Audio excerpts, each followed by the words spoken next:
the heart of election season, and major Little Rock mayoral candidates are talking about what they'll do to address an uptick in violent crime. Our Andrew Epperson is live outside City Hall. And Andrew, why are they talking about this now?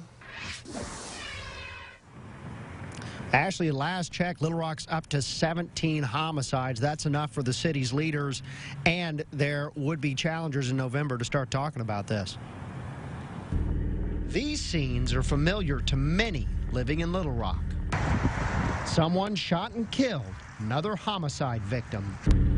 City stats show the number of homicides over the last 5 years up 35%.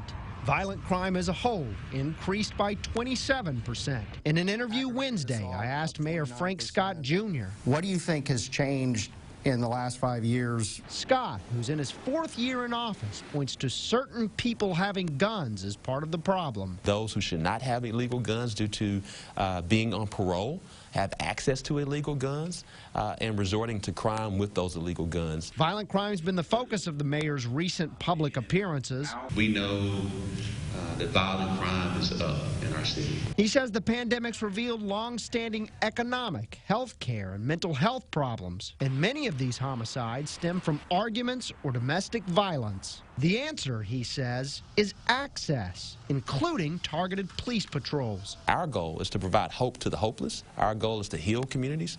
That's the reason why we've been so laser focused on targeted community development, particularly south of 630, east of I-30, where most of the crime is in the city. I asked Scott whether he thinks violent crime will be a main issue for voters in November. He says no. The voters are going to be concerned about the future.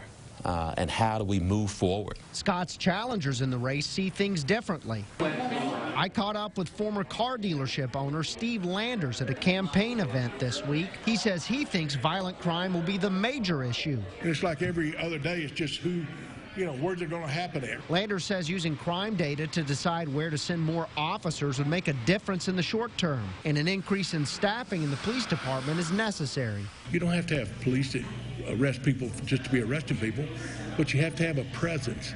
And data-based policing is a presence. Both men talked about the need for affordable housing, business opportunities across the city, and the need for long-term de-escalation programs to prevent situations like this. There's a lot of programs that are really good, and some of them are not really good that we kind of waste money on. My job as mayor is not to focus on the day, but it's to focus on today, tomorrow, and the future. Rock City Eats founder Greg Henderson is also running for mayor. I reached out to him to ask what he thinks of the violent crime in the city.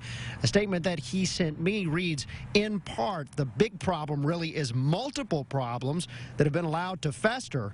He points to low police staffing and morale as a major part and says, quote, we need to address these issues if we want to see crime decrease, end quote.